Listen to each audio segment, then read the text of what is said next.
Hello, everyone, and welcome to another installment of TEDXcellence, the show in which titles for things make me very curious to find out what they mean. And I come to you live from my Corona bunker on the moon with Dog Cat Fox, a fresh pepper jack, and all of you. Hello, everyone. Welcome to Wednesday. Wunderbar Wednesday. I don't know, have I done Wunderbar before? I can't recall. Either way, hi guys. It's the middle of the week. And what better way to celebrate Hump Day than with a little brain melt? And who is joining me on this wonderful, exotic journey today? Why, that would be Somnamnul Nation, hello. El Wolf, hello. Cynic, hello. Jaeger Pony, hello. Richo8181, hello. Dark Alile, hello. That one servant of Satania, hello. Zalbla, hello. Jim Beam, hello. And then I have to scroll slightly because then chat jumped because I scrolled slightly because that's what it does. Beninator Zero, hello. Anthrax Allen, hello. X Bubba Hotep, hello. Mr. E, hello. You're Ridiculous Lunatic, hello. Gulf City, Peterbilt Confederacy 379, hello. Atheist Icon, hello. John Smith, hello. Keeverdam, hello. Dina B, hello. Red Chaos Tree, hello. Deco, hello. Brutus, hello. I Vercingetorix, hello. Megan Ring, hello. And then, of course, it jumped again because that's just what it does, I guess. Tarkata, hello. Frosted Glass, hello. Avi, hello. Mr. Joestar, hello. Irate Prostate, hello. Crimson Tiger, hello. Lady Gopher, hello. Slapper 360, hello. Drew W, hello. The Original Shroom, hello. Black Belt for Christ, hello. Hate Camel, hello. And the Luke Skywalker 2, hello. Truck and Bear, hello. Hello, hello, hello. What a wonderful word. Hello. Roger Reynolds, hello. Okay, guys. So first note, the bingo card has been revised slightly per Frosted Glass's advice and original intent. White supremacy and privilege all by itself, not necessarily white privilege, but just privilege all by itself were meant to be two different squares. So I replaced cultural appropriation with just privilege and splitting those up because cultural appropriation, I gotta say, I'm hard pressed to think of a moment in the last dozen TEDx's where that has ever come up. So it's too rare, I think, and I agree that something else should be there. So that's what we've done with that. Link to the new image for the bingo card is in the description. Be sure to have yours ready because we'll proceed with it shortly. Thank you. This is Kyle. Hello, chat people and scribbles. Hello, Kyle. And thank you, Lady Gopher, for the lovely Dog Cat Fox. Oh, hello, Dog Cat Fox. Ah, Dog Cat Fox. Best pet in the world. Genetically engineered to live on the moon. Genetic engineering. It'll save us all. But what do we have on deck for today? Well, as with so many of the previous TEDx's, and actually most of them, it was the title that caught my attention. Failure is for the privileged. Failure is for the privileged. I'm not quite, I can imagine several ways I could interpret what that's supposed to mean, but I mean, I don't want to make assumptions or nothing. So let's have our speaker enlighten us as to what that means. Per usual, guys, I will let it play for a few seconds to do a sound test. You guys tell me if you can hear it. And after that, we will proceed. And here we go. My name is Katie Hectavite. Okay, my name is Katie Hectavite. Founder Boot Camps for Change. Okay, all right. Let's see. Drew W says, okay. Some emulation sounds good. Sounds good. Scribe says Richos. John Smith says sounds good. No one nowhere says sounds good. Saint Michael, hello. K Shoal, hello. His Kitten, hello, if I didn't already say hello. All right. So Katie Hectavite. Boot Camps for Change. Curious to find out. Let's proceed. I'm a social entrepreneur and innovator. Social entrepreneur. Okay. Interesting. How are we doing today? I'm doing great. I have a feeling you're talking in front of an empty audience because of COVID. That's my guess. I mean, maybe there'll be applause. Maybe there'll be a shot of the audience. But a lot of these lately have been filmed after the lockdowns. And so it's all been sort of stage play kind of stuff, which is fine, you know. I just have one question for you. Just one? This is a 14-minute, 39-second presentation. How long is this question? How many times have you heard, if you just believe in yourself, you can do anything? I mean, that or variations of it probably many times in my life. Of course, I believed it more when I was young. And then as I grew up and learned of my own limitations and or interests and or dislikes and so on and so forth. But I mean, it's not untrue to a certain extent. If you don't try, you'll never do it and so on. So I've heard it, sure, many times. Thank you, Drew W. Camps to help you focus or OJ concentrate. What? Boot camps for change? OJ Okay, I don't get the second part. I get the first part. OJ concentrate.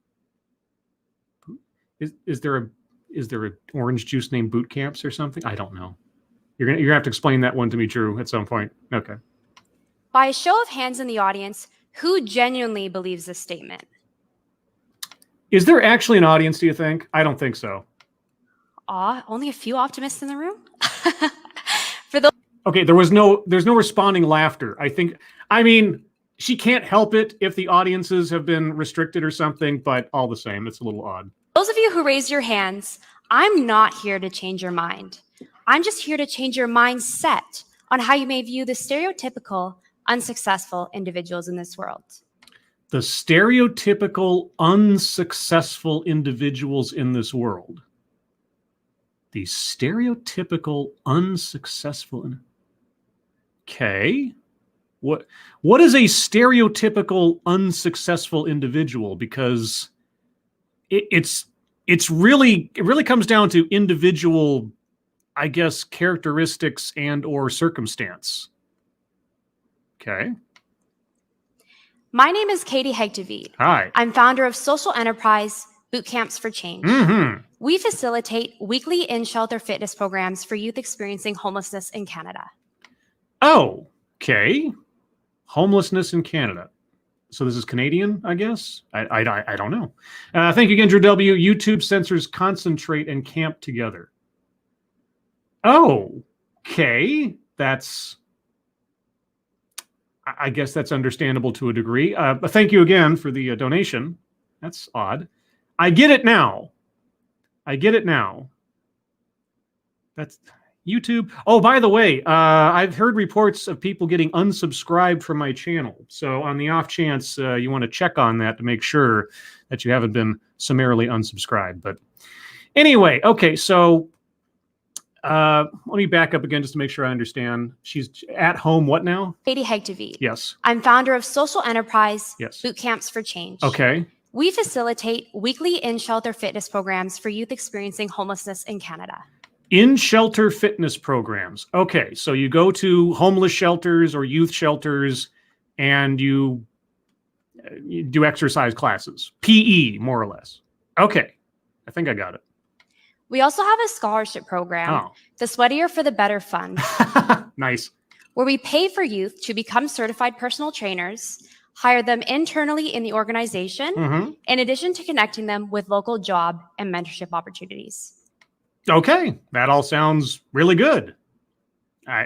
Is this going to be a relatively positive yet boring sales pitch on TEDx? I mean, it's entirely possible. We'll find out. In 2019, we impacted over 1,000 youth. Impacted. I mean, okay. My mind is always in the gutter, so I'm going to just let that one sit. In 2020, we're on track to impacting over 5,000 youth. I'm a recent grad of Ryerson University's Nutrition and Food program with a certificate in food security. And this year, I'll be pursuing my Master's of Management, Innovation and Entrepreneurship at Queen's University with Boot Camps for Change as my project. Okay, so a student / graduate, semi sort of academic expert in that field. Okay. When we think of the stereotypical unsuccessful person, This is typically in regards to lacking financial means or social capital. Well, I mean, I guess technically yes, but in order to know whether someone is just unsuccessful, I'd have to know the circumstances of what they aimed for and did they succeed at it. I don't know. I guess my brain doesn't quite work exactly that way. I don't see someone who doesn't have a lot of money as inherently unsuccessful. I mean, successful as compared to their ambition, maybe, if I knew that. AKA relationships. What? Who would be the most extreme example of this? Sure. If those are your metrics, then yes, the homeless, which I guess pertains specifically to your line of work and study. So I can understand that. Thank you again, Drew W. Why are there degrees in entrepreneurship? I mean, a business degree, that kind of thing, how to start a business, I suppose. But then it's Canada, so who knows what they do up there. The homeless. Yes. Not only without $1 to afford a roof over their head, but also not one person, one friend, one family member, acquaintance, or loved one that they can stay with. I mean, again, it depends on the personal circumstances.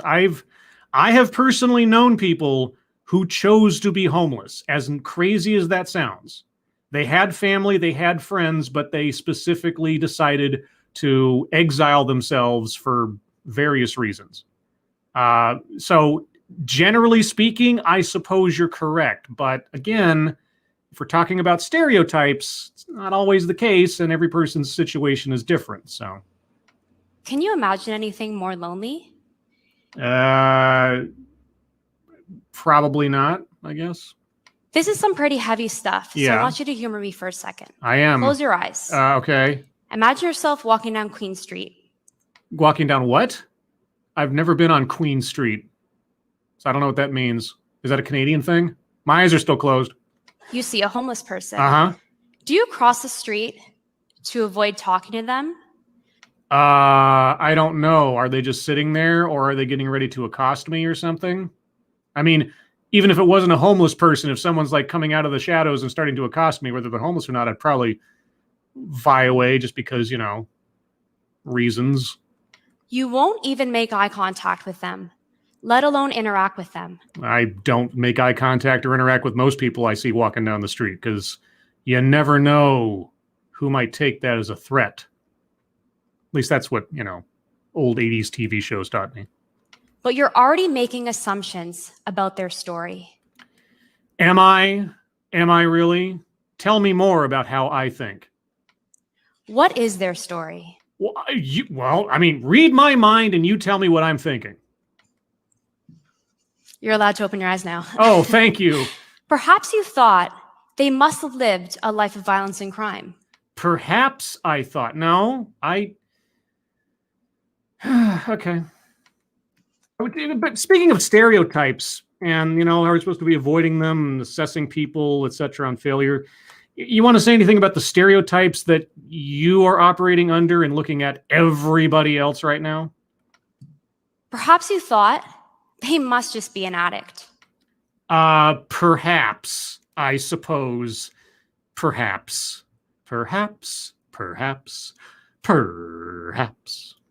Thank you, Joe Fapps. TED and TEDx is just open mic at this point.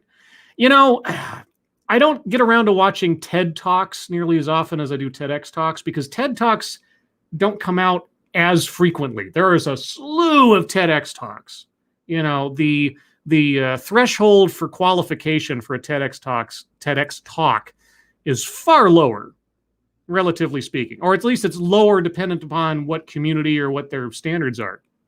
But yeah, no, the XY chromosome lady that we did a few days ago, that was a full-fledged TED talk.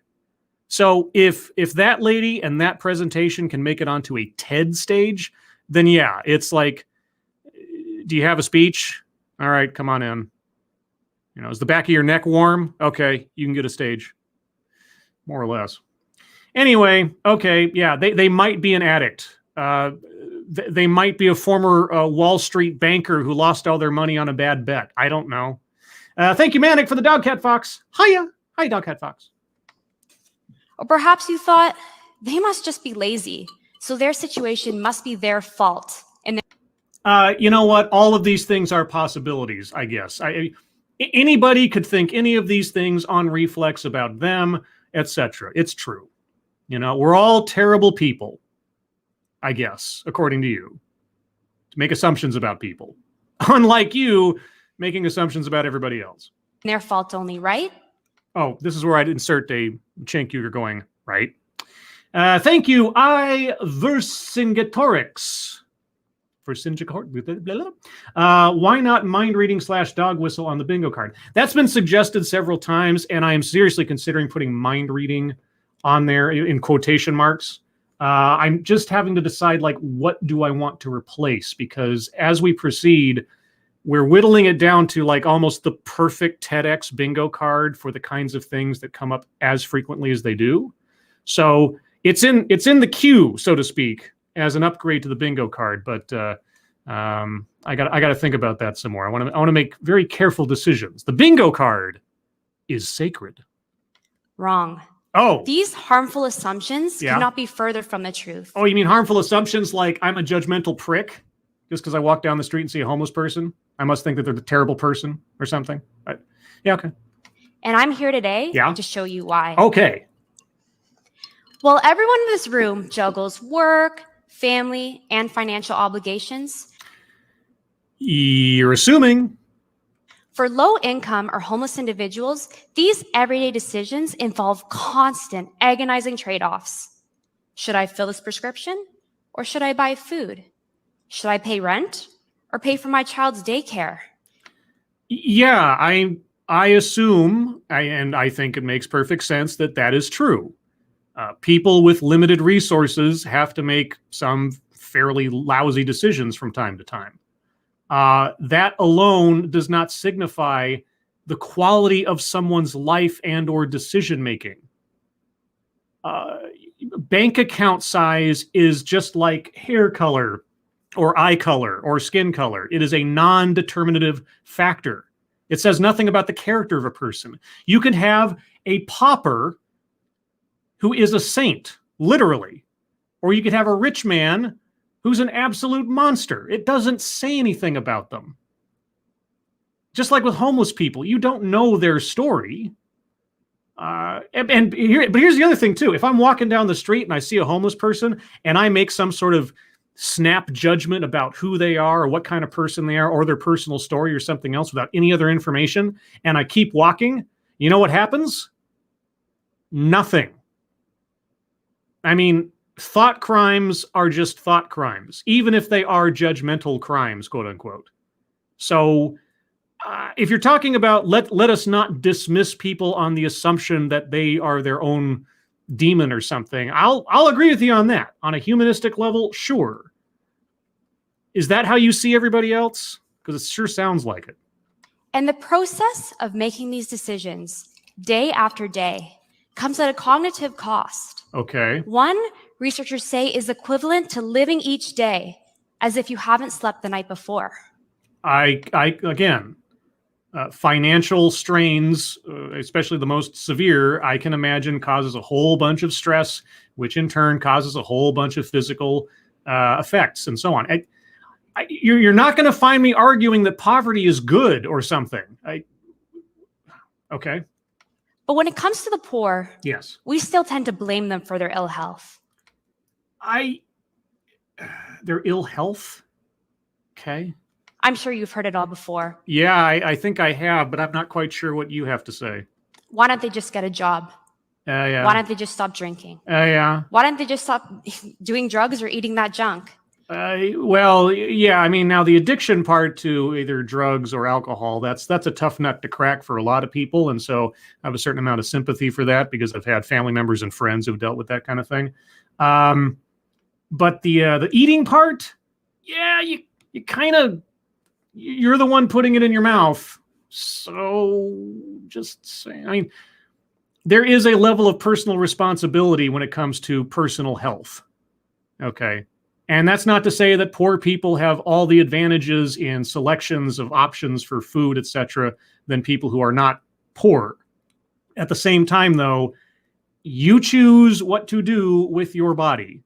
So it does come down to personal responsibility at one point or another. Now, as far as finding a job, that's all circumstantial to the person and the job market, etc. So anyway, you're mixing up a whole bunch of different things here and blaming effectively me for thinking of them, I guess. However, a lot of interventions for these populations currently just focus on providing education alone. Okay. Since we're failing to see the big picture, we like to believe that those people just knew these basic facts, all the problems in these populations would be solved, right? There's no magic bullet for any particular social ill. Name one, and there is not, drug addiction, domestic violence, illiteracy, so on and so forth. There's a whole bunch of factors and a whole bunch of moving parts to try to tackle all of those things. I feel like I'm being talked down to a little bit here, just a little. Wrong. Okay. The concept of self-efficacy, theorized by Albert Bandura as a social learning theory, is described as one's own perceived ability to overcome the challenges and obstacles presented to them. One's own perceived ability. Well, if they're not overcoming the challenges put in front of them, then you can't perceive it, right? I'm confused. Because I overcame an eating disorder as a young child, I now have high self-efficacy, meaning I believe in my ability to overcome any challenge that life throws me my way. Well, good for you. That is depending on how you apply it, a very healthy attitude. I have something similar, although it's not exactly based on, for those of you that have listened to my channel for a while, you know this, and I'll just give a very brief summation. From about 21 till about 37, I developed ridiculously uncontrollable anxiety issues. And this apparently runs in my family, as past events have shown. And for all that time, I avoided taking any medication or anything because I didn't want to dull my brain. I didn't want to affect other things and so on. And so I worked every day, every waking minute to try to manage and control my emotions, my fears and anxieties and everything else of just the everyday stuff. And I managed very well. I was still a productive individual. I still had relationships and socialization and everything else, even though every waking moment I had a demon inside of me screaming in my ear the entire time to be scared of everything. And then by the time that life became almost unbearably terrible, that's when I finally sought help. And I lucked out in the medication I found. So I'm much better now. But part of my resistance to taking the drugs was that I was proud of myself, and I took a measure of pride in being able to effectively conquer the beast. Except I wasn't conquering it. I was just managing it. It was tolerable, but sort of, not really.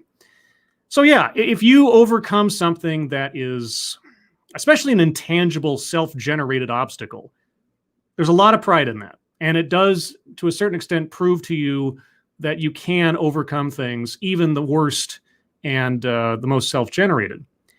Now, you can go towards arrogance in believing you're perfect in every possible way because of that, but, that's an individual thing. Thank you again, Manic. My hero. Oh, dog, cat, fox. Okay, moving on. I have a vision for my life. Okay. Not as it is, but as it could be. Okay. Do you? Not anymore. Not ever really. I never really had the vision in my head of a big house, white picket fence, 2.5 kids or anything. I never really had a plan or an ambition for anything specific. So I was always envious of people who have that. At the same time, technically, I can't really be upset with where I end up. Technically, I don't want to end up in the gutter, hopefully. With this newfound self-efficacy, I have had the confidence to go after opportunities that have really helped my career. Is this just going to be a bragging session? Because not only do I believe in the return on investment, but also I believe in my ability to excel at finishing these qualifications. Okay. So failure is further privileged. Whoa, okay, you made a jump there. Failure is for the privileged. Okay, well, you're going to have to define privileged. You are going to have to define privileged because a couple of those pictures you showed us there of homeless people, there are some, in fact, there are many who would say that simply on the basis of their skin color, they are privileged. So I hope you define terms. Also, let's go to the bingo card because that would be our first square. We have a free space, circle in that one, and privilege. And let's review the card real quick before we continue. Attempt to coin new buzzword, buzz phrase. I don't know. Is failure is for the privileged? That sounds like a buzz phrase, doesn't it? I'm gonna circle that one. Sure. Word salad, not yet. She's been coherent, relatively speaking. We'll see. Systemic institutional, I don't believe so. Patriarch, plays victim. No, she's promoting her own self-achievements. So I don't hear any victims so far. Wage gap. She talked about, income disparities or economic disparities. Wage gap is usually referred to the gender wage gap or some other kind of demographic wage differential. I'm going to sit on that one for a bit. Childhood or family anecdote. Well, she overcame eating disorder in her youth, so circle in that one. Anecdote that probably never happened? Not yet. School to prison pipeline? No. White supremacy? No. A list? Not yet, but I have a feeling we'll get there. Toxic? No. Make something about race, sex, etc. for no reason? Not yet. Microaggressions, unconscious bias? Not yet. Leaves out vital context? Not yet, but I have a feeling. Self-vilification or wretchedness? Probably not. She's pretty proud of herself. Benevolent condescension? We'll see. Equity? No. Marginalization? I don't think she's used the word yet. Feminism? No. Takes credit for something experienced or done by others in their demographic? No. Speaker should not be in current occupation or position? I mean, she owns her own business, so it's kind of hard to say that she shouldn't be in her job. If she was more of a public servant or something, or a teacher, then maybe, but we'll see. And gratuitous pausing for effect. Again, given the fact that I don't think she's actually in front of an audience, some of the pauses might be things where she would expect some interaction from the audience, but there can't be any just because she practiced the speech. So that one's hard to judge, but we'll see. Anyway. What does she mean, failures for the privileged? I am dying to know. Compared to their lower income counterparts, well-off professionals are way more likely to take a risk that can result in a huge reward, only because they're certain if they were to fail, they have the means and ability to pick themselves back up again. Wait, what? What individuals did she say? Sorry, I missed something. But also, I believe in my ability to excel at finishing these qualifications. Yeah. Okay. So failure yes, is for the privileged.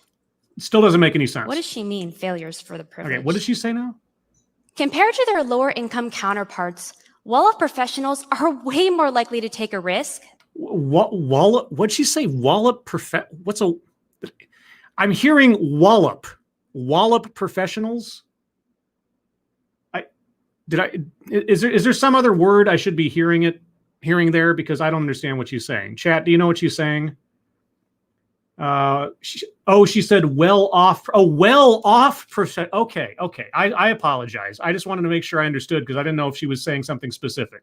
Well-off professionals. Okay. Failures for the privileged. Okay.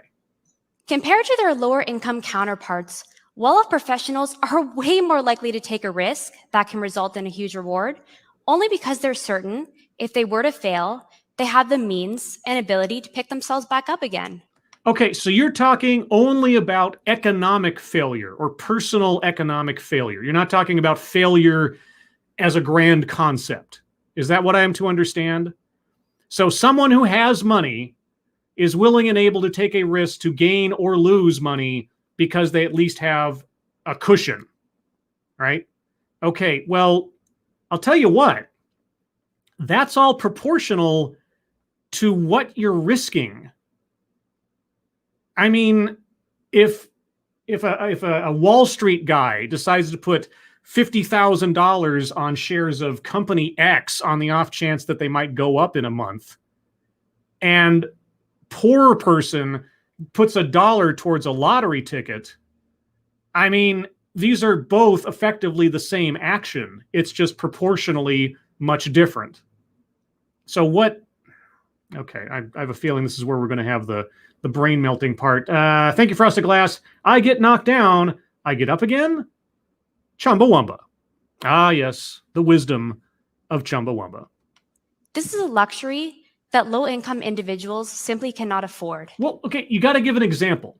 Okay, if you're talking about some massive dollar amount investment on something, you're right. The poor probably can't do that. If you're just talking about risking some money on the chance you might make more money, it really is relative to the situation, isn't it? So you can still fail if you're poor. What are you talking about? A well-off student can take an unpaid internship in their field of choice, meeting all the right people to completely propel and change the success of their career. So a student who's on a scholarship but is otherwise poor can't take an unpaid internship? Or I really hope our speaker isn't going to start arguing for equality of outcome across the board for everybody, no matter what in life, because I hate to tell her this, life is not fair. You know, it just isn't. Okay.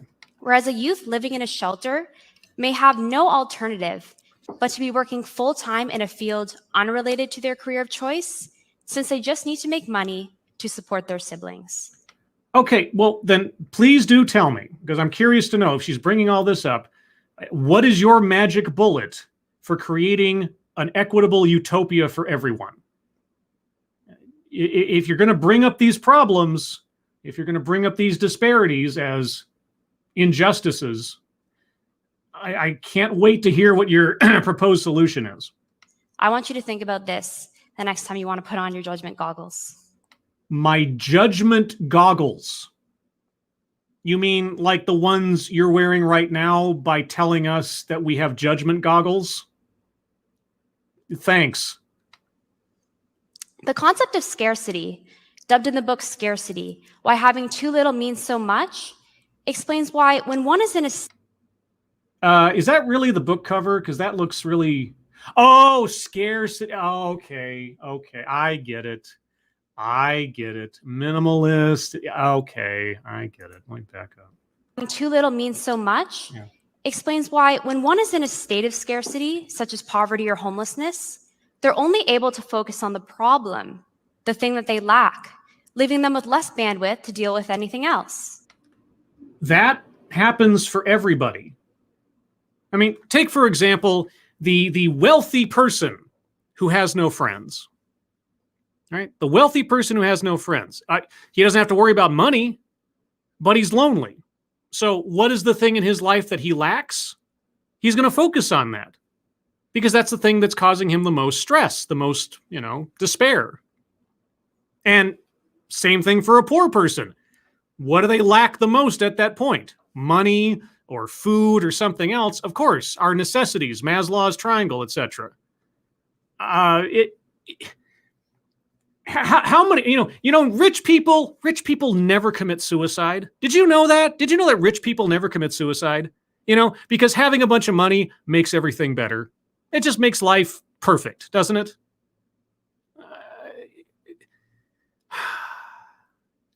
Sorry, moving on. I don't know if you've ever been on a diet before, but it's almost impossible to think of anything other than food. Uh-huh. It's also extremely difficult to think about implementing healthy dietary changes when you don't even know where your next meal is coming from. I can imagine that and sympathize with that. Yes, sure. Beggars can't be choosers, as they say.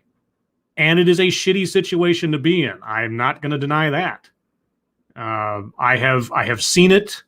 I have been there myself. It's true. And these truisms are great, but where are we going? As Echoing Green states, current programming tackles symptoms, not systems. Systems. I'll take that as systemic, just for the heck of it. Systemic institutional.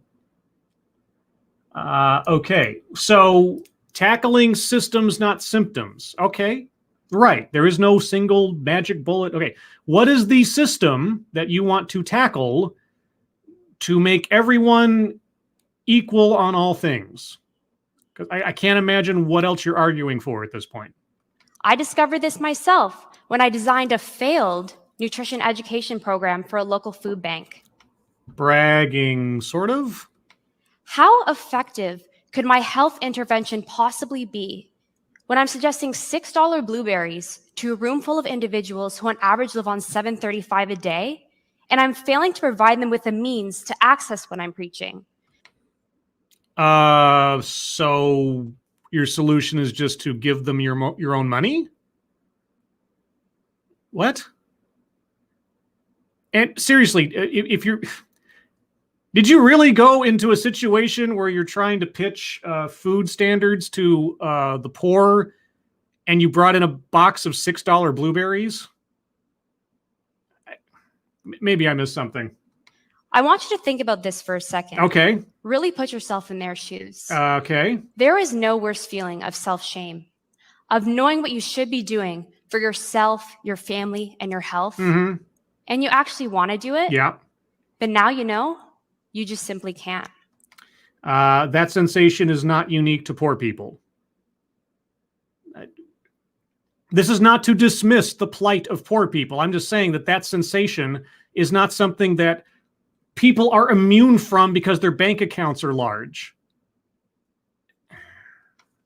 With little funding available, shelters may have no alternative but to sustain only basic survival needs for the residents, such as heat, water, and electricity, rather than invest in programs that help youth rise above poverty, rise above their circumstances, and just make them feel good about themselves.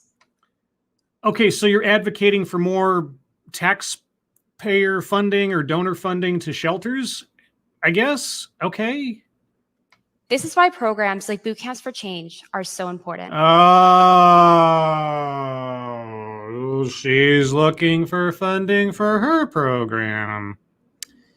I know. That was a simple little trail of thought that should have hit me earlier, but I guess I was bamboozled. But during my undergrad, we were constantly focused on how to solve the ultimate issue of growing rates of cardiovascular disease, diabetes, and obesity. Wow. If a well-off professional is referred to me by their doctor following a heart attack, I can sit them down and give them all the information they may need and how to implement an effective exercise routine, dietary changes, as well as a stress management plan. Yeah, and let me guess. It falls to them to take your advice. Right? It falls to them to take your advice. You know, one of the most meaningful interactions I ever had with my father is when I think I was like, 20, 22 or something. Something like that. Anyway, I had done something supremely dumb. Nothing criminal, just something supremely short-sighted and dumb. And the next morning after I did this dumb thing, my father confronted me and he started laying it out about everything I did wrong and everything that I should have thought about and everything that I should be doing and da-da-da-da-da-da. And this went on, for 5 or 10 minutes or something. And I just kind of stood there and took it. And after he was kind of done for a second, I said, Dad, you're probably right. You're probably right about everything. And you're probably right about everything that you've ever done that informs you about what to tell me. The problem is you can tell me how things work all day, but I won't know it until I do it. That's the difference between wisdom and experience, right? That's how you develop wisdom, actually, is you encounter things, you learn on your own pace. Advice is not necessarily wisdom. It could be wise advice, but wisdom is self-generated in my world. Thank you, Drew W. We have the fattest poor people in history. Yeah, and that does come down to the quality of food at the price that it's sitting at. We read an article on Lords of the Night the other night that talked about the history of processed food in America and how that all came about. So there is some truth to the cheap food is the worst food, and it's all that some people can afford. So it's almost a unavoidable self-fulfilling prophecy in some cases. Not all cases, and you do end up choosing how much exercise and other things you do. But yeah, anyway, moving on. In addition to my fee, Yeah. everything that I'm going to be recommending is going to cost more than $700 a week. Your fee? You mean you don't just donate your time to the poor? Huh, okay. Clearly, this is inaccessible to most. So volunteer, right? So if they can afford it, Yeah. and they're just unmotivated or unwilling to change, Yeah. and end up becoming one of those statistics that we tend to focus on so much, Yeah. this is not where the real social problem lies. No, that's where the personal responsibility problem lies. I mean, if you give them well-meaning and good advice on how to change their fate and they choose not to, whether they can afford, I mean, it depends on what you're talking about as far as afford it. If we're talking about medicine or surgery or just changing their lifestyle and exercise or eating habits, you know, you can make some of those decisions on your own. But either way, no, you're right. It's their choice. It's not a social problem necessarily. Harsh but true. Well, Susceptibility to chronic illness is directly related to bigger themes surrounding income and homelessness. they can be sure. Okay, there's like one. Is that one guy in the audience? There's like one guy there. So either nobody attended this thing, and I guess I can believe it with the coronavirus thing, or there's like very few people there. Thank you, Ham and Beans. Her program costs $2,800 a month. I'm middle class and I can't afford that. Wait, oh, did you look it up? Oh, I don't know anything about this lady or her process. She charges $2,800 a month? Really? To do what? Give fitness advice? Is that true? That is crazy. Income determines one's living conditions, including access to safe neighborhoods, but also nutritious foods. You guessed it. I want you to think about this the next time you want to put your judgment goggles on. My judgment goggles. All right, judgment goggles. I mean, if that wasn't already a buzz phrase that I circled on the board, geez. So if you have the means to access as much healthy food as you want or all these services, and I still don't do it, you know whose fault that is? Mine! and you're just choosing not to use them, Yeah. hey, I don't make judgments.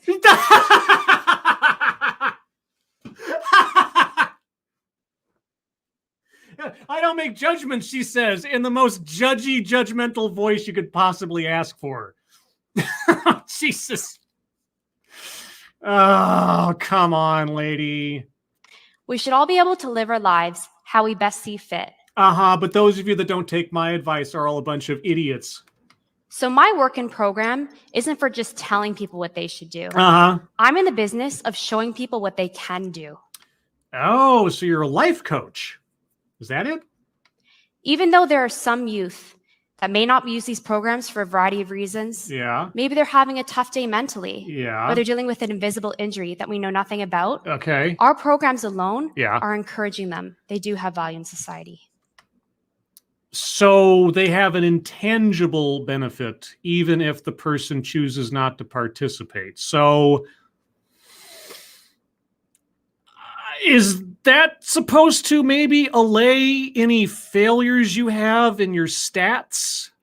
Like if you take on, I don't know, 50 client youth, and they all start out at body weight of X, let's say, or health condition of Y or whatever, and then 6 months into your program, none of them have made any advancement or have gotten worse, you still can say, well, we're still encouraging them. Maybe I'm just being cynical here. But through my work in my life, I've learned that you simply cannot make someone do what they don't want to do. You can lead a horse to water, but you can't make him drink. You're right. Poor or not. Yeah. But if they don't have... Whoa. Poor or not? No, wait. Failure is for the privileged. Failure is for the privileged. You can't say poor or not. Wait, did I miss something here? Did she? Okay, maybe I'm overstating it. I don't know. It just seems to me that's kind of a massive contradiction to everything she's been saying up to this point. But what do I know? I'm going to back up a little bit. Just going to cut her off. I've learned that you simply cannot make someone do what they don't want to do. Uh-huh.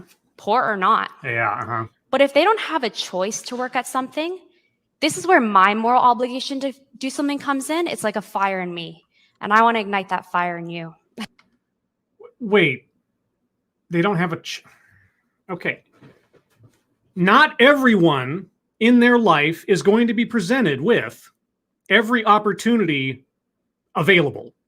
It's just not going to happen. Some things are kismet. Some things are luck. Some things are a result of an accident. All right, you go after one thing and you find something else. I knew somebody who went to school for years to be an electrician. And in the course of learning to become an electrician, they went on a job where they had to wire up a photo studio. And as a result of going to this photo studio, they suddenly found they had an interest in photography and then became a professional photographer, far more successful than they would have been as an electrician. You know, some things just happen that way. Are you shooting for equal everything for everyone? Or are you making a sales pitch for your own company? Or I'm circling word salad because I honestly don't know where she's going with all this so far. She's been all over the map in the last 5 minutes, and it's just been... Anyway. A friend of mine forced to abstain from alcohol during a 30-day rehab stint. He came out and drank. He's an alcoholic. Why? He's an alcoholic. Because he wanted to. Well, yes, technically so. It's also an addiction, both psychological and physical, depending on who it is. Don't get me wrong. Yes, it does come down to willpower, etc., following the steps and so on. Okay. It's only when he decided himself that he had a problem that he wanted to fix, he was able to voluntarily use the resources around him on his own accord. Am I... Okay. Maybe it's a sign of my privilege. But everything that she said so far comes down to a whole bunch of anecdotes and common sense that I can't imagine is news to anyone who's living. Yeah, you cannot change something about yourself until you choose to do so. You're right. You're right. When it comes to addiction or the kind of clothes that you wear or the kind of job you're shooting for, you're right. It does take a personal measure of initiative to change things about yourself or change your situation or change your fate. You know, but here's the thing. You can have all the self-initiation in the world. You can have all the ambition in the world. It doesn't mean you're necessarily going to get exactly where you want to go. You know, but what you do is you aim for the moon, but you anticipate being happy if you just hit the mountains. Right? That's kind of how life works. Some people hit the moon. Well, everything works out. They make the right choices. They meet the right people, whatever. But, okay. So when I saw that funding was cut for health programs for the homeless, took me right back to when I was a 12-year-old girl. Why? Dealing with the issues I was dealing with at that time. Why? Without exercise or a roof over my head, I honestly don't think I'd be here today. Okay. So every youth deserves these opportunities, regardless of financial means. Yes, I think of the vulnerable demographics in our society. You have the youth and you have the elderly. You know, both ends of the spectrum. And sure, priority should be given to the most vulnerable amongst us, as they say, youth and elderly and so on, and the mentally infirm in there as well. Sure, I don't disagree. So is this a sales pitch for donations to, I don't know, youth support systems in Canada in general, or are you just looking for funding for your program? Because I think it's probably the latter. When I saw youth were doing way better at the workouts than I was, we started the scholarship program specifically to hire these youth so we can dismantle harmful stereotypes that actually perpetrate self-stigmatization in the population that we work with. Wait. A scholarship program to work for you? Are your boot camps a pyramid scheme? According to Albert Bandura, can you tell I like this guy? I did you mention him before? Was that the guy who wrote the book that you showed? I guess you like that guy. Is he your guru? Seeing people similar to oneself succeeding also raises these observers' beliefs that they too possess the capabilities to succeed. Oh, right. Yeah, like a black person is not going to believe that they can become an astronaut until they see another black person become an astronaut. Otherwise, they can't imagine themselves achieving such a thing. That's why we need girl superheroes and this, that, and the other. Like, if that were the case, how does any first of anything happen for any particular demographic? Now, I mean, at one point, there never was a female leader of a nation, right? There never had been, before Cleopatra or something. But even then, so how does that work? Yeah. Our scholarship recipients have not only inspired our peers in shelters, but also our sponsors. At-risk youth do want to succeed, and they can succeed. Yes, I believe that they can if they put their minds to it, like anybody else on anything else in life for the most part. Yes, it's true. Thank you for talking down to me. Oh, I have my judgment goggles on. Sorry. They just need to have an opportunity. Yeah, I agree. When you imagined homelessness earlier, is this what you pictured? What? These are some of the most kind, generous, hardworking people I know. Wait, so homeless people are all mean, selfish, lazy? Is that what you think I thought with my judgment goggles? Okay. Not lazy, definitely never living a life of crime, literally wouldn't hurt a fly. They just needed an opportunity to help them realize their full potential. Well, good for them. Okay. Everybody's an individual. You can't assess someone's quality of character simply on their circumstance until you get to know them or know something about them. So you're assuming the worst of everyone else in the world to assume the worst of everyone who's homeless or poor or something. Okay. The gentleman standing beside me, yes, Hashim El-Hebshi, yes, recently came to Canada from Yemen. Okay. He ended up at one of the shelters we work at, Horizons for Youth. Wait, he came to Canada from Yemen and ended up in a shelter immediately? I mean, maybe he's a refugee or something. I'm curious for more details. I have a feeling I'm not going to get them. And I was teaching a class there last February. Without me even asking, he began encouraging his peers on the sidelines and adjusting their form. I suggested that he should become a personal trainer. Less than a year later, he's now completed 4 fitness certifications with our mentorship. Okay. Does that sound like laziness to you? Lady, I know. I've made this point over and over and over again, but, miss, don't be judgmental is really freaking judgmental. This is more than I have. He now says a few words about his experience working with me and Boot Camps for Change. Please enjoy. Enjoy? Oh, no. During my time in the shelter, one day I came back from the gym. I went downstairs. I sat down. I looked at people, and some of them, they were doing the workout wrong. So I jumped in. I started adjust their position and stuff. Yeah. And asked them okay, this is how you do it. This is wrong. You want to avoid this because you want to get injured. Yeah. And then she saw that. Yeah. Katie saw that, and she told me, "You're natural in this. You know that?" She just told us that story. And I don't have anything against it or whatever. It's like, okay, you're a natural teacher. Great. You needed her to tell you that? To come to that conclusion, I guess? I don't know.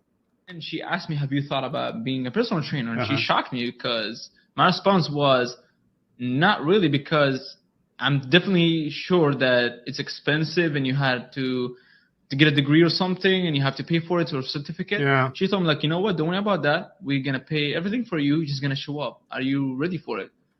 And that's great. You know, everything else I might have said about our speaker so far, that's great. She gave this person an opportunity and a way in. Good for her. Good for them. And I said, like, I'm definitely down for it. I would love that. And he took the personal initiative to accept the opportunity placed in front of him. Good for him. I took the exam and I got certified that day. Okay. And I cannot explain how happy I was. I felt great. I felt like, you know what? That's what I want to do. That's what I'm really going to enjoy. Great. Then there's absolutely nothing wrong with anything about that story at all. Good. All the moving pieces worked out for that guy. He ended up in the place at that time. He got encouraged by someone and they paid his way. And if he hadn't run into that person, he wouldn't have had that opportunity and wouldn't end up where he is now, I guess. So great. And you know what? That doesn't happen for everybody. Because that's life. Some people don't end up having those opportunities. And that doesn't mean that they are failures or anything. Or that, okay. This may or may not come as a surprise to you, Uh-huh. but before I started this program, Yeah. I had multiple people question me. Multiple people? Like over one? Do you actually think the homeless can work? Do you actually think the homeless can work? Okay, I guess it depends on what kind of people you were talking to. Do you actually think the homeless want to work? I don't know. Do you? I don't know. Scholarship recipients are in full-time positions at gyms like Good Life and LA Fitness. Scholars, if they come to your program and, okay. Exiting the shelter system and living independently. Great. My dream mentor, Layla Jana, stated, talent is equally distributed. Your dream mentor, so she's not your mentor, but you want her to be? But opportunity is not. Okay, I want to back up and just make sure I get that quote again. Sorry, I want to make sure I understood that one. Do you actually think the homeless want to work? Right. Scholarship recipients are in full-time positions at gyms like Good Life and LA Fitness, exiting the shelter system and living independently. Great. My dream mentor, Layla Jana, stated, talent is equally distributed, but opportunity is not. Horse hockey. Talent is not equally distributed. Thank you, Chicago Mike. Hi, Scribe. I'm at work and unable to listen right now. Enjoy your pepper jack. Thank you, Chicago Mike. I will. Talent is not equally distributed. I am never, ever, ever going to play for the NBA. No matter how much I might want to, and honestly I don't, but even if I did, I will never, ever, ever qualify for the NBA. Okay? I can't draw to save my life. I could never be an artist in that way. I suck at it. I just don't have it in me. I've tried before. It doesn't. Even if with practice or something, I could probably do something, mediocre, but that's about it. Okay. Talent is not equally distributed. What are you talking about? What are you talking about? Well, great. You know what? Our speaker should immediately go apply to be a quarterback for the San Francisco 49ers. Go ahead. Yeah, I mean, talent is distributed equally, so you can just go and run across the field into giant people that are coming at you with their muscles and the ball and everything, right? You have the same talent as, I don't know, Joe Namath did at some point, because talent is distributed equally, right? Okay. Clearly, opportunities like education have the ability to change lives. Yes, I totally agree. But not everyone has the same access to the same opportunities. You're right. It's true. Life is not fair. You're correct. So what is your remedy to that? So let's do something about that. Like? Our programs have a huge importance for youth in the shelter system by improving physical health by preventing disease. Youth experiencing homelessness face so much adversity in their daily lives, and my program provides them with a healthy way to relieve that stress. Again, so this is a sales pitch for your personal program. You're not offering a solution to opportunity disparity. You're pitching your program for funding to give more scholarships. And that's fine. I'm not going to, like the guy who was talking. Perfectly fine. You want to try to improve the health of youth, and you want to also on the side give them the opportunity to find a career in physical health. Great. That's great. What the heck does it mean to say failure is for the privileged? You have it. Okay. Physical health yes. is intertwined with mental health. Yeah, okay, to a certain extent, sure. Although I've seen a lot of very physically fit people who are absolutely out of their minds, but anyway. As those who experience less stress get sick less often and in turn are more productive at work by taking less sick days, avoiding financial difficulty, breaking the cycle of poverty through exercise. Physical fitness does not mean you lack stress. I mean, I've known some very, very not stressed people who would not be assumed to be physically fit. I must be missing something. There's not a cure-all. Physical fitness is not a cure-all for everything. It's not a bad thing, don't get me wrong, but it doesn't mean that everything else goes by the wayside. 2 years after I started this program, I'm viewed as a peer to the youth. Oh. Rather than an outsider in a privileged situation just coming in, telling them how to move and how to eat. But you are privileged, aren't you? By sharing and developing this trust, the youth are not only more likely to participate in our programming, but are also sharing valuable feedback with us. So we can continuously evaluate and therefore improve our programming. Okay, so your program is evolving and, okay. So vulnerability makes leaders stronger. What? Let's include youth voices and how we approach complex problems such as poverty. What? That's my vision for 2020, youth inclusion. Because youth are not the leaders of tomorrow, we're the leaders of today. Thank you very much. Okay, so there was an audience. No, youth are not the leaders of today. I mean, what? Okay, I don't know what I was expecting. All right, let's go over the bingo card. If you guys have any comments or suggestions as we proceed, put them in the chat. I'll get to it momentarily. Okay, the things I have not circled yet. Patriarchy. No, didn't come up. Plays victim. Again, she was self-promoting all over the place. I didn't see anything that made her feel like, or said, she didn't seem to, okay, Pepper Jack, let me have my brain work again for a second. She did not categorize herself as a victim in this that I noticed. Wage gap.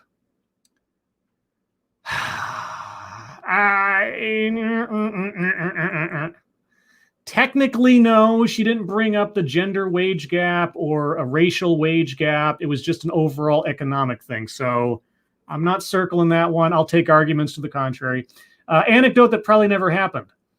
Her only major anecdote was that student of hers that went on to get a scholarship, and he was there telling his story, and I don't have any reason to believe that it was false. So there you go. School to prison pipeline, no. White supremacy, no. A list. Did she give us a list? I don't think she did. I don't believe so. Toxic, no. Make something about race, no. Microaggressions, excuse me, unconscious bias, no. Well, no, I take it back. You know what? At the very beginning, she talked about all the judgments, etc. The perhaps you thought this, perhaps you thought that. I'm circling unconscious bias. Thank you, Whitney Lee, on today's episode of Ted's Shark Tank. Yeah, I mean, this was just a sales pitch. And don't get me wrong, I have done plenty of TEDx's where the people on there were giving some kind of moralizing speech wrapped around a personal product, project, or business that they actually had something to do with. So it's not out of the ordinary, but it was a really clunky sales pitch because her attempt to wrap it in some, I don't know, morality tale was not very effective. Anyway, leaves out vital context. Leaves out vital context. She didn't explain how failure is for the privileged. I'm sorry, she didn't give any reasonable definition of that. And then when she said, whether you're poor or not, that kind of threw it all in the garbage. So I'm circling that one too. Self-vilification or wretchedness. No, nothing like that. Benevolent condescension.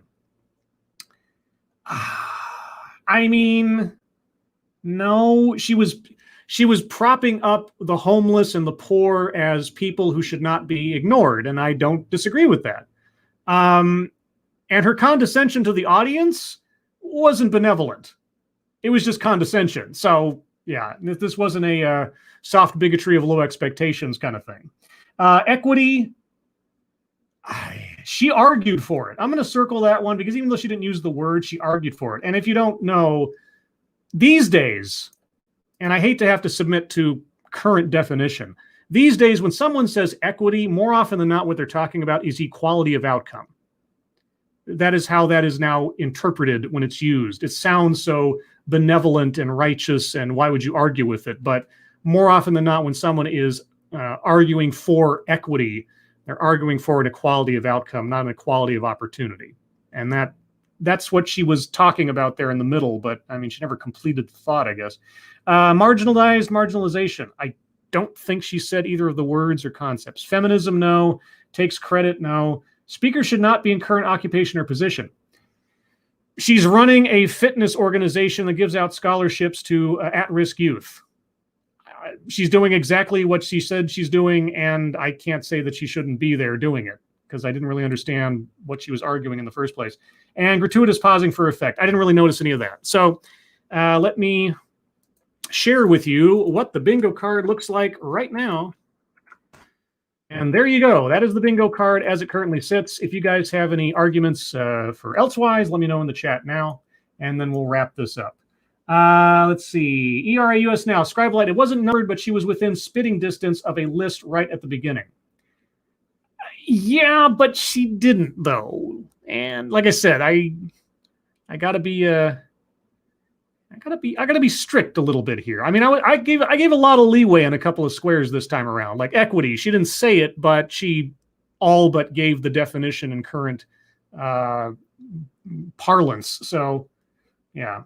Let's see. Some emulation. Okay, valid point. Scribe like not benevolent. Yeah, no, there wasn't anything like I said. Benevolent condescension is the whole soft bigotry of low expectations thing, and I didn't really hear that in there. She was just being condescending to everybody who ever saw a homeless person, I guess.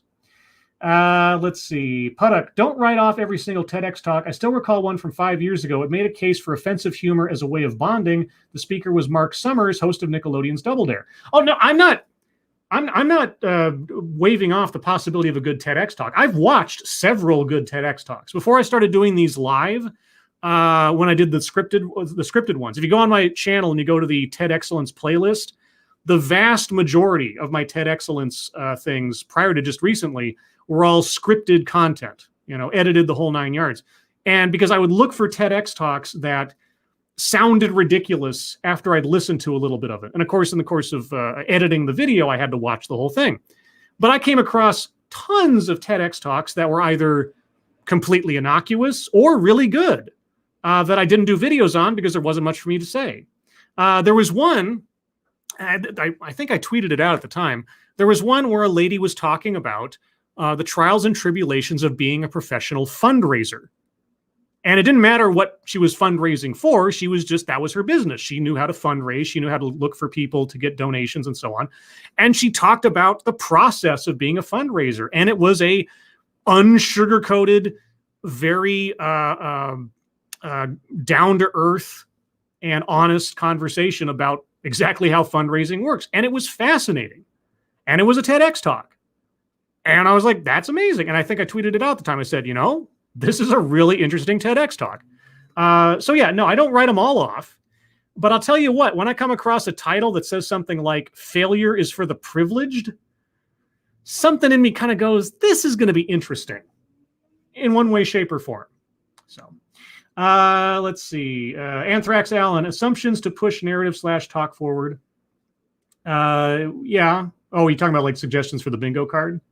Maybe something like that.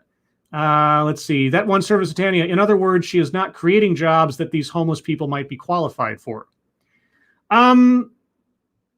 I mean, she said at the beginning that she was partially hiring within the people that she was training, so finding new trainers. So in that sense, it does sound a little bit like a pyramid scheme, sort of, like you're looking for new agents to carry the organization forward. I'm not quite sure.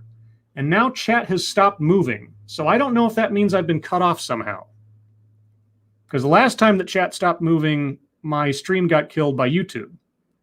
So if someone could just say something in the chat real quick to let me know. Okay, there we go. Thank you, Puddock. I was scared there for a second. John Miller, I always have to wonder how homeless these people are, but I guess I'll take her word. I don't doubt that what she's talking about is true, and what her organization does is legitimate in that sense. So yeah, no, I don't. Without knowing everybody's story and benefit of the doubt, sure. I'm just a little wary of what her intention was with this talk. It seemed like a guilt trip leading more towards a sales pitch, and won't you donate to my organization or bring my organization to your whatever. And if you guys were right about that whole $2,800 service fee that she was talking about, dang, that's pretty good if you can get away with it, I guess. But even if somebody doesn't succeed in actually losing weight or getting healthier, hey, we're still encouraging them for $2,800 a month or whatever. Let's see. Aloysius Fudpucker, as the pepper jack takes its toll. The chat wasn't moving. That's all I gotta say. And that is the only red flag I've seen so far in doing this that tells me that something might be wrong with the stream. Is if the chat stops moving, there's some disconnect with YouTube. I'm just saying, it's a canary in the coal mine. BG, homeless can mean a lot of things. Plenty of homeless live out of their cars. That's true too. But that doesn't make a home, I don't think either. John Miller, she does need to make money on the backs of the underprivileged somehow. I don't know where she makes her money. I mean, is she volunteering her time at the youth shelters, or are the youth shelters paying her for her time?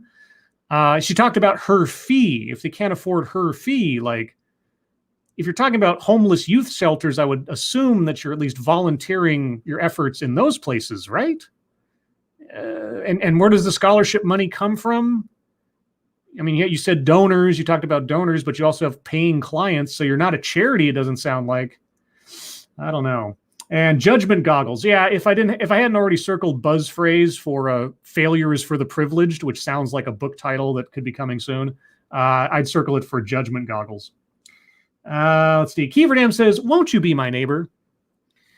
Please, won't you be my neighbor?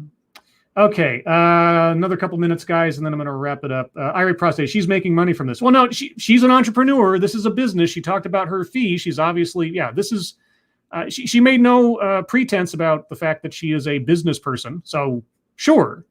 I'm just curious to know, is she charging the shelters for her time to find the potential people to give scholarships to and then hire them into the company as a result?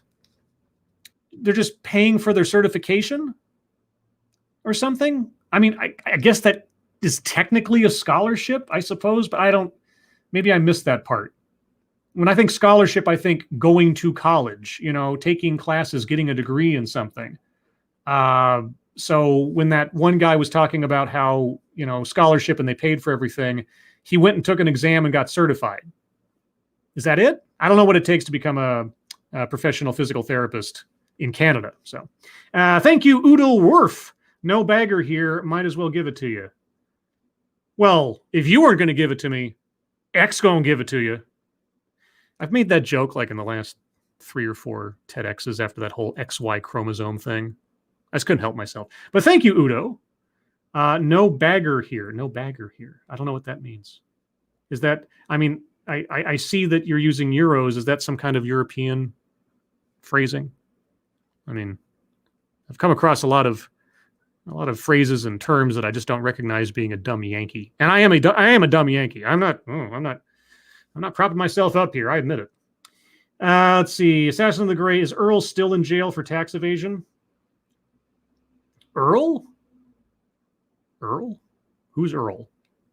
John Miller, no, not a carpetbagger, right? Oh, carpetbagger. Okay, yeah. Now there's a phrase you don't hear very often. Carpetbagger. Homeless or big. Okay, gotcha. I'm just making sure. This goes along conveniently enough with why I do these TEDx's, because ultimately I want to understand. Even if I don't agree with a conclusion or a point or an argument, I at least want to understand where they're coming from. So if I hear it in the future or I hear something similar, I'll have a point of reference and at least know something of what's being talked about. Same as with terms and phrases that I don't recognize on here with super chats or otherwise. I learn something new every day that way. So, Assassin the Gray says, Scribelight, DMX's real name is Earl. Well, now that would have been perfect casting for that show then, wouldn't it have? Jeez. Anyway, guys, that's going to do it for today. No bingo, unfortunately. Lots of squares filled, but didn't quite make it. I will consider adding mind reading to the card at some point, but I'm going to keep it as is for at least the next couple of shows, just to keep consistency. But with that, guys, everyone, thank you so much for your attendance. Thank you so much for your participation, and especially thank you so much for your generosity. If you'd like to hear more from me, or Ranting Monkey, or Satsu 2 Cents, you can find all three of us tonight on Ranting Monkey's channel for Lords of the Night at 6 p.m. Pacific, 9 p.m. Eastern, where we'll talk about the news of the day, stories that you send us, what we've been up to on the intertubes, and then your questions and comments. I may be doing a TEDx tomorrow. We'll see. Keep an eye on my Twitter. The Twitter handle is in the both on screen and in the description. And if you're not already subscribed to my channel, please consider doing so. And when you do, share my stuff, because, people seem to like it. Or some people do. A very, very select few seem to. An elite few. That's you guys. You're elite. Which means only you can fail. Thanks, everybody. And I'll see you on the next one.